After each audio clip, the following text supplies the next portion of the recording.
It's UofL Today on 93.9 The Ville. Here's your host, Mark Hebert. And welcome to UofL Today with Mark Hebert on 93.9 The Ville. I'm so glad you're joining us for the show that's about all things University of Louisville. And before we get rolling with our guests, I do want to give a note of congratulations to UofL coaches and student athletes on a banner year. 18 of the 21 UofL athletic teams competed in the NCAA tournament or had individuals competing in NCAA championships. Student athletes Lamar Jackson and Brendan McKay won the awards as the best players in their respective sports. And off the field, UofL teams excelled academically, posting their highest ever overall APR scores from the NCAA. So congratulations to the athletics department at UofL. On the show today, a space probe headed towards the sun, more moons found around one of the biggest planets in our solar system, and of course, an upcoming solar eclipse that will darken much of western Kentucky for a couple of minutes in August. UofL astronomy professor Tim Dowling is here to talk about all things galactic here in just a couple of minutes. But first, all of you folks who are over 40 are going to want to hear what our first guest has to say. Dr. Art Malkani is a UofL orthopedic surgeon who specializes in hip and knee replacements, and he does research on new technologies for joint replacements. Dr. Malkani, welcome to the show. Pleasure's mine. Happy to be here. I'm 57. It's about time to get a hip or knee replaced, isn't it? You're getting close. Depends on how you took care of yourself over the past 20 years. Oh, I've brutalized my body, man. I'm in bad shape. I'll probably need one sooner or later. All right, so you do hip and knee replacements. That's what you specialize in. That's correct. Right. So how many people are getting hip and knee replacements these days? Yeah, so we in North America, we've done over 1 million knee replacements a year nowadays. 1 million. So it's pretty much doubled over the past decade. We expect that number 1 million to go to 3 million by the year 2030 because of many reasons. And not as much hips, mainly knees, but hips have also gone up significantly over the past decade. Just because we're getting older? Got more older folks or what? Yeah, two reasons why. One, the average lifespan has gone up.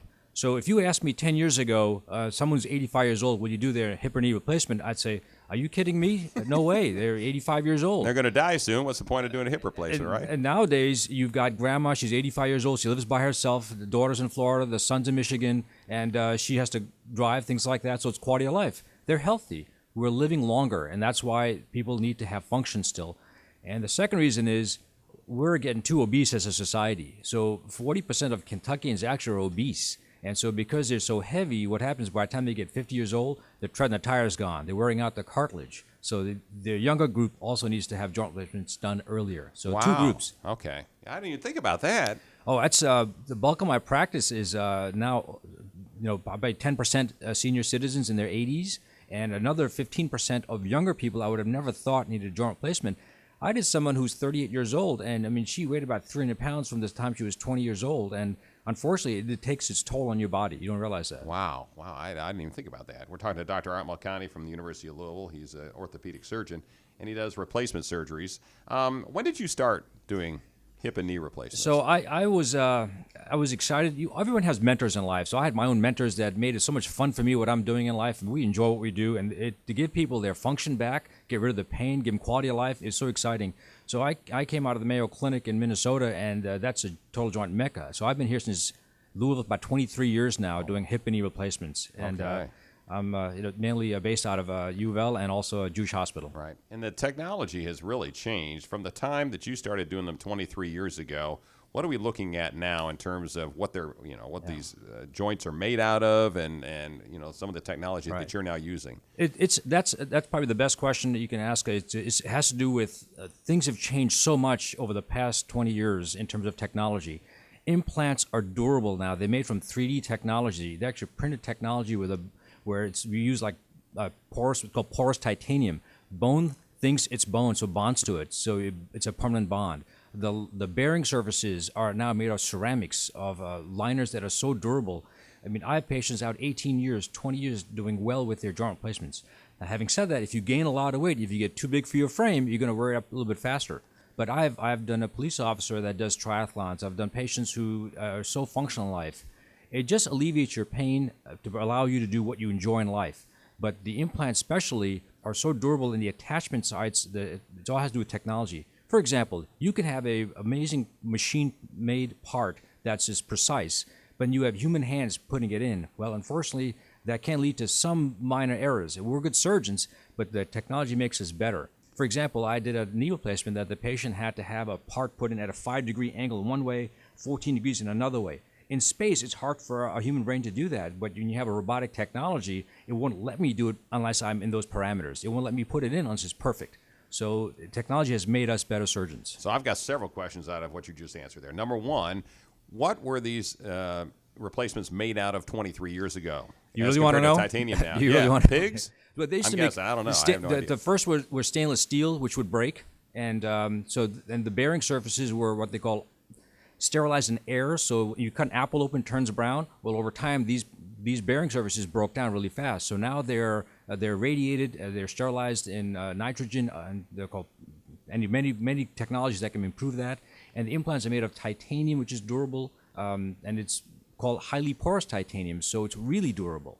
But the key is the bearing surfaces. Those are the ones that are lasting a long, long time. The parts that actually rub against each other. And then you also mentioned something else about the robotics. So do you have like a robotic arm or something in the surgery room with you? Yeah, that's correct. That helps implant this device? That's correct. You can actually Google a lot of this stuff. You can Really? see some stuff on YouTube.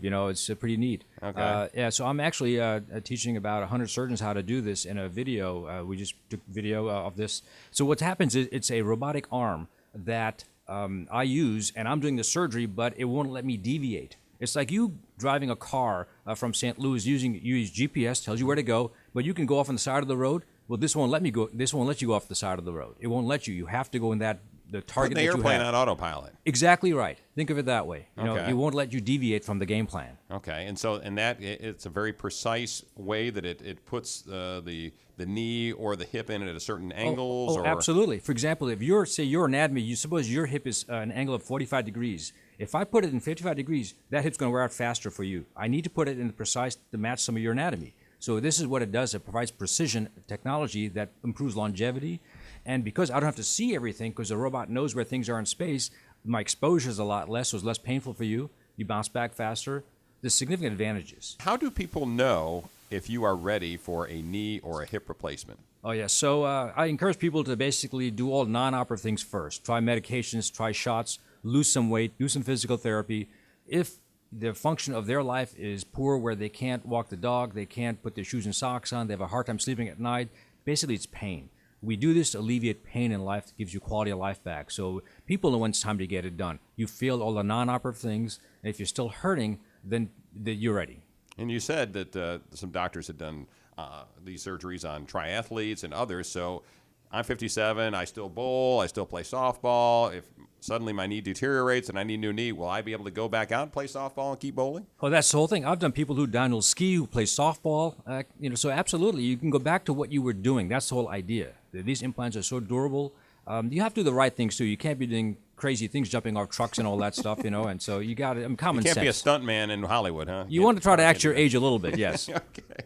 And are there other joints that are now also being cast into these replacements, such as shoulders, those kinds of things? Yeah, so the most common joint in America is a knee replacement, Right. Followed by a hip replacement, followed by shoulder replacement. And so on occasion, people do elbow replacements, ankle replacements. So they do exist, but not as common. Gotcha. Well, I want to talk a little bit about your research and some of the papers that I've read that you've been a co-author on. One of them was looking at trying to determine what causes problems after the implant, down the road.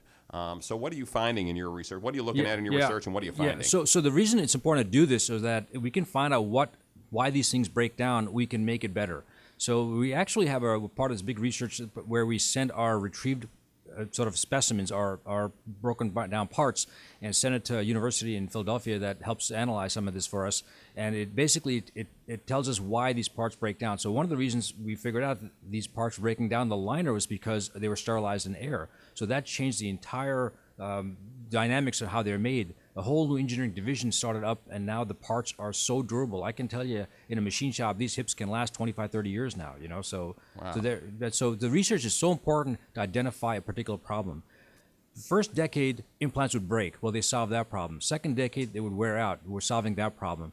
Now, unfortunately, some of the biggest challenges we have is infection. That's our future research, because if we eliminate the mechanical problems, now it's what the patient brings to the table. Right. We have patients who have multiple medical problems, diabetes, things like that, and those are the risk factors. We're trying to now maximize the patient's health prior to surgery. Right, and that is that something you really can control? I mean, you're just the orthopedic guy. You're just sticking in the parts.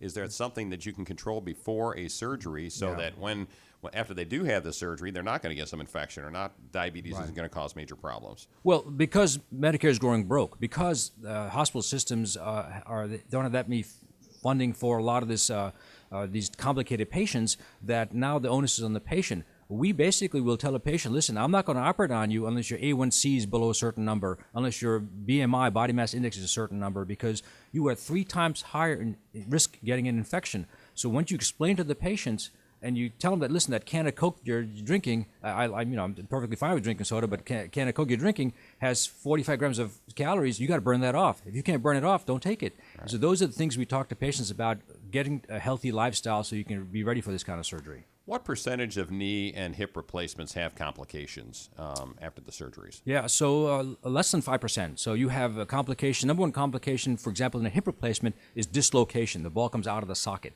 This is why the robotic technology helps us quite a bit. The chances, I've had one dislocation in the last 1,500 cases that we've done. And it's because of trauma, patient fell down. So that's really getting less and less. So after that, it's wear, and we've got a nice, obviously, the bearing surfaces are so good. Then it comes things like infection. With knees, the number one cause that we're seeing is unstable. The knee gets a little bit loose on you, again, because it has to do with balancing the knee. Now with the robotic technology, we have perfect balancing. So the most common reasons they fail down the road now is infection. I've had 3 people get their knees infected after dental procedures, for example. They forgot to take antibiotics. Oh, you know. And these implants, do they attach to the tendons and the ligaments and all the things that they're supposed to attach to? Yeah. So we don't mess with the tendons and ligaments. We basically attach the parts of the bone. We're giving you back what you've lost, which is the cartilage. Okay. So these metal parts replace the cartilage, and metal has no nerves on it. So when you move it, you can't feel it. Gotcha. So what would you tell folks, kind of wrapping this up, Dr. Malkani, what would you tell folks, if they're having trouble, their knee hurts, their hip hurts, they're struggling to walk, they're, 55, 60 years old, maybe 70. What would you tell them? I tell them the future is great. I think, first of all, get yourself healthy. Get yourself healthy so you can go through surgery and have a good experience, minimize complications. And if you can get through that, then if you get a joint replacement done with the current technology that we have, it should be fun for you to go through the procedure, less painful for you. You'll return back to function earlier, and you should have longevity and durability with that implant to go back to doing the things you enjoy in life. And how can folks track you down if they're interested in tracking you down? They think they need a new one. Yeah. Just we're in the system. We're in the phone book. We're everywhere. It's Malkani, Malkani, right?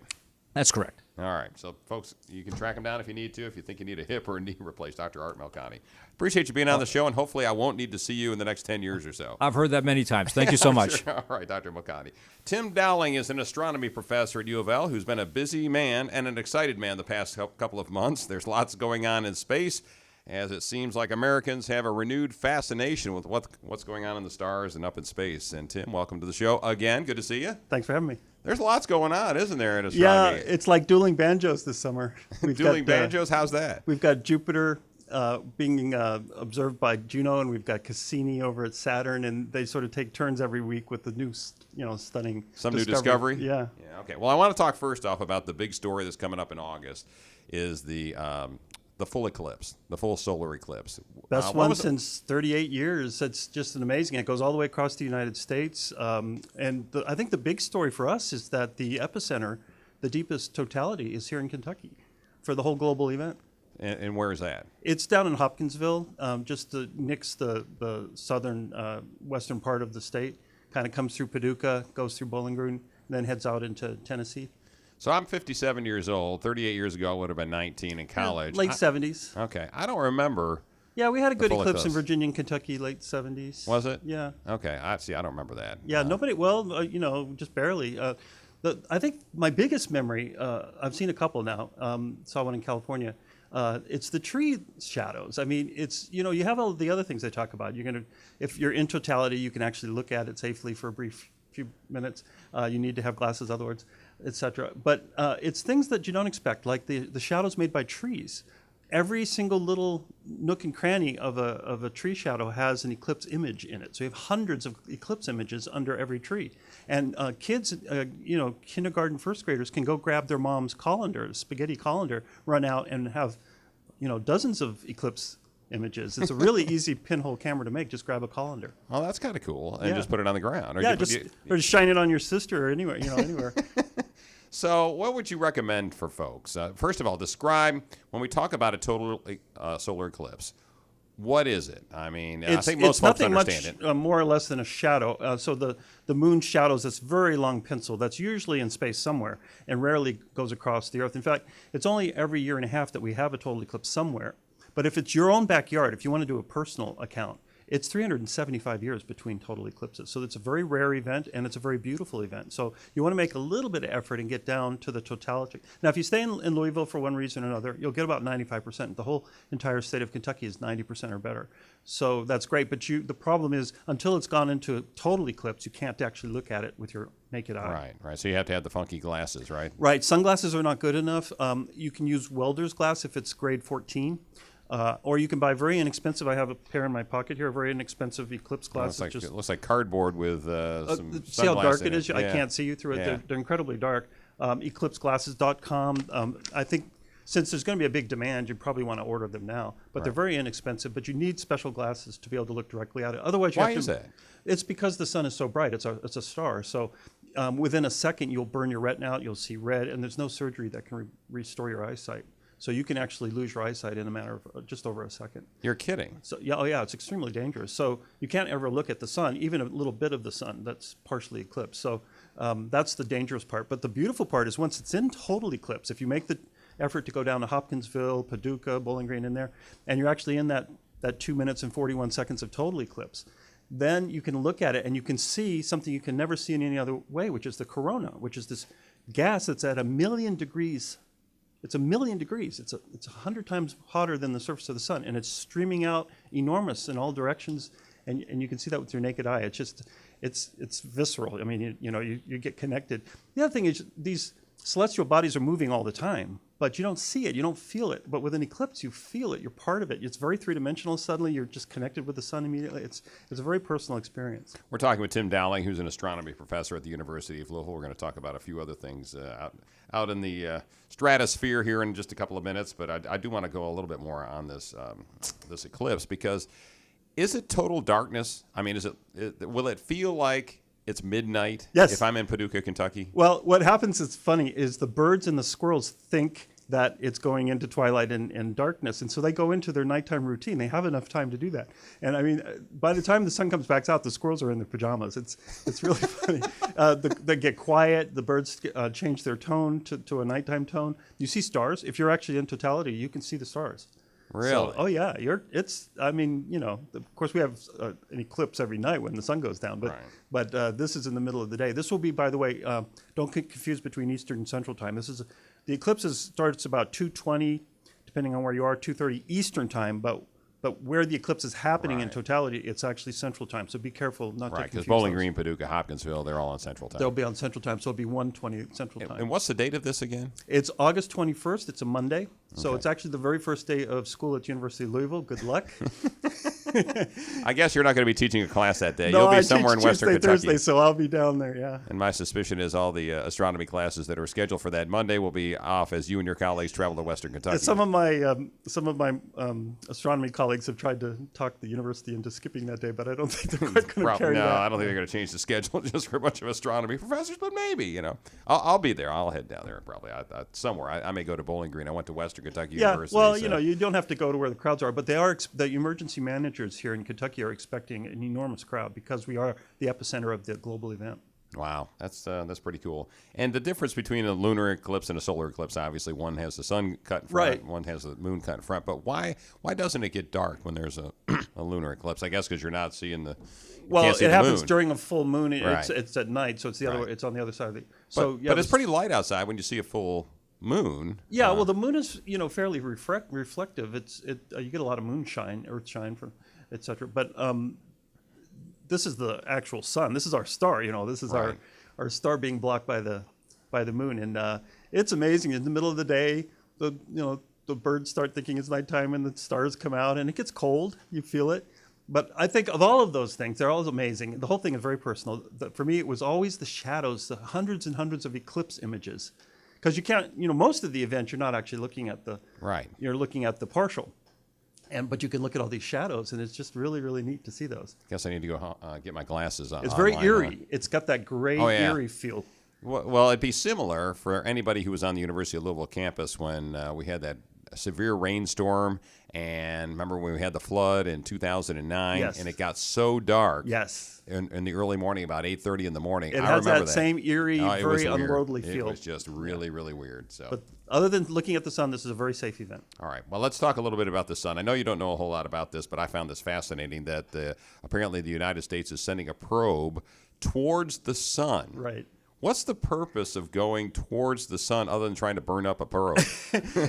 Proximity is always an advantage. It's an advantage for the chemists. It's an advantage for the spectroscopists. There are things that you could see. The magnetic field gets much stronger as you go closer to the sun. There are various things that are just fall off quickly with distance, and so you reverse that by getting closer. But of course, it is a suicidal mission in some sense. Right. But what can we learn, I guess, is the question, if we go closer to the sun that we can't learn from watching from Earth? You get that extra intensity. It's the same reason why a doctor wants to see you in his office rather than just talk to you on the phone. You get closer. So the magnetic field, the chemistry, you can actually taste the sun actually get molecules from the sun itself instead of having to always infer things from what we call remote sensing. So it's more. There are two basic ends to the strategy. One is in situ, which means you're actually in the thing you're studying, like in Venus's atmosphere. And the other one's remote sensing, and this just kind of gets away from some of the problems that you have with remote sensing. All right. Talking with Tim Dowling, who's an astronomy professor at the University of Louisville. Well, let's talk now about the two things you're really excited about, the Juno probe to Jupiter and the Cassini probe to Saturn. What are they, and what are they looking for? So Cassini's been there for 13 years. We actually had the big annual Planetary Science Conference here in 2004, which was the kickoff year for that. So it's been doing fantastic science, and they're running out of maneuvering fuel. So they've decided to have this spectacular grand finale end where their last 22 orbits actually go between the rings and the planet, which is just incredibly daring. And they've already completed 8 of those. The 9th one happens in 2 days. They're every 6 days. It's just fantastic. And on September 15th, the very last orbit actually goes into Saturn on purpose. And so then this Cassini orbit What do you mean goes into Saturn? Goes into the planet, burns up. Plows into the just like a shooting star. It goes right into the planet. And then it's going to become a probe. So it'll become the first Saturn probe. So this is just I would argue that this flagship mission, Cassini, is just the most fantastic mission we've ever flown, maybe on par with Voyager, certainly. But what's happening right now is they're getting so close. It's that same thing we were just talking about. They can get so close. The gravity field and the magnetic field are in a very high detail. It's lumpy. When you get close to a planet, the gravity and magnetic fields are very lumpy. And because of that, it's just like an MRI in a medical procedure. You get really close, and you can actually reconstruct the interior from never going inside the interior. So, but you can only do that if you get really close. So they're doing that with Cassini, and then Juno was actually... wait a minute, before you go on to the next one. So what are we finding out then about Saturn and the actual planet and what's inside the planet, or are we finding anything out about Saturn that we didn't already know? The results have not come out yet, the ones that I'm most waiting for. I did contact the head of the magnetometer team for Cassini and asked her, Michelle, how it's going. She said the data are lovely. Lovely? That was her word? She's British. So they're still doing the calibrations, and probably around August or something, we'll know. What's really exciting is Earth's atmosphere has a magnetic field, and it's been well measured, but we have a crust with permanent magnetism, so it shields. We can't actually reconstruct the inside magnetic field, what's called the dynamo, in Earth very well. But Saturn has no such shield, and neither does Jupiter. So we're actually, at the end of this summer, going to know more about, once, say, I give a year of analysis, we're going to know more about the internal workings of the magnetic field for these 2 giant planets than we actually do of our own planet. Okay. And what's Juno found? I know that's the one you were personally both of them. I interested actually in. have some skin in the game for both of them. Okay. So I'm waiting for the rotation period for Saturn. We made a measurement in 2009. I'll give you the number so you can root for it. 10 hours, 34 minutes. So that's our... And there's other groups with other times. So what was there, 10 hours and 35 minutes? Or 35, 32, 45, Seconds? they're all over the Okay. place. So I call that the Saturn lottery. All Now, right. what's cool about that is the first scientific paper that came out in 1794. George Washington was president. Okay. Yeah, and on the I'm giving you this quizzical look saying, how in the hell did anybody find anything in 1794 out William at Herschel Saturn? was looking at the planet, and the title was On the Rotation of the Planet Saturn About Its Axis. This was the first scientific attempt to measure the length of the day on Saturn. So that's how long this question has been open. It's one of the oldest open questions in science. Okay. So we have our hat in the ring, and I call it the Saturn lottery. So on Jupiter, you have a mission called Juno, which was specifically designed to do all this, whereas Cassini is sort of just being adapted to do it to end its mission. Juno was specifically designed to do that. So it's doing the same thing, proximity orbits, looping in very, very close, like the fuzz on a peach, that's how close they get, and then they loop out, and they do theirs every 53 days. They had a little problem with some of the valves. They were going to go down to 14 days, but they're fine at 53 days. It just takes a little longer. So they've completed 6 of their orbits, and the next one's in July 11th. And then again, I've got some skin in the game there too about the how deep the jets are, and so it looks good. The early results. Well, explain what the jets are. Yeah, the belts and zones. The stripes on Jupiter are the jet streams, and they go east and west. And whereas we have 1 or 2 jet streams in our atmosphere, there's 12. But it's the height of the jet streams. Correct? It's how deep they go into the gaseous planet, right. And I've long been saying from the work that we've been doing since the late '80s that they're quite deep, and that was fairly controversial. But now it looks like that might actually be holding up. So you might be right. Yes. You want to say I was right. I'm not going to claim it yet, but but that's what you want to say. It's coming. It's coming. All right. Well, I've asked you this before, and I'll ask you this again. Do you believe that there is any way that life exists within our solar system? That's my first question. Then I'll ask you the follow-up. Life as we know it. How about outside that? of Earth, it's possible. There's some strange methane signatures in Mars' atmosphere that are hard to explain, but they could be geological. You need liquid water because you have to have a solvent, and water is the best solvent. So they found liquid water in some strange places, and they've completely changed the paradigm. We used to be looking for liquid water on planets and call it the habitable zone. But now they are finding liquid water on icy satellites. And so this little tiny satellite Enceladus of Saturn has a crack in it, and there's a geyser of liquid water pouring out of its south pole, out of this crack. That was completely flabbergasting. I mean, no one expected that. So now you have to think the habitable zones are not quite what we thought. They're actually larger. And you could basically, because icy satellites are common around gas giants are common around stars, and so you probably have liquid water inside of icy satellites somewhere else in hundreds of times more often than you would, say, an Earth-type planet. Okay. Then my follow-up question would be, and what's the likelihood that life exists somewhere outside our solar system? I like to say that if there isn't any, that's ridiculous, and if there is, that's ridiculous. So what's that mean? Either way, if there's intelligent life somewhere else, it's ridiculous that we're so far away, that we're quarantined, that we're so far away we can't talk to them. We haven't discovered them yet. That's ridiculous. And if there isn't, that's the vastness is hard to describe of the universe, but it is really, really big and very common. I mean, it's like a field of daisies, and only one of them is yellow. Right. Yeah. Right. So either stance is ridiculous, and that's my favorite part. And doesn't it seem logical? And you and I have had this discussion before. It seems logical to me that there's no way that Earth is the only habitable planet by some beings with higher intelligence. It just seems illogical to me that there's got to be some others somewhere else. We just don't know where they are. Yeah, it's just, but then at some point you wonder what, even if there are, they're quarantined. Why is it necessary for these civilizations to be isolated and not be able to contact each other? So we're obviously missing a lot. Science right now is more about what we don't know. We have all these crazy things. You cover some of them: dark energy, dark matter. All these things right now are quantum entanglement. There are very strange things going on in science right now. All right. Tim Dowling, I always appreciate you being on the show. Always fun to talk about this stuff. And maybe I'll join you wherever you're going on August, what is it, 21st? 21st. August 21st. All right, very good. Thanks for listening to UofL Today with Mark Hebert, and go Cards.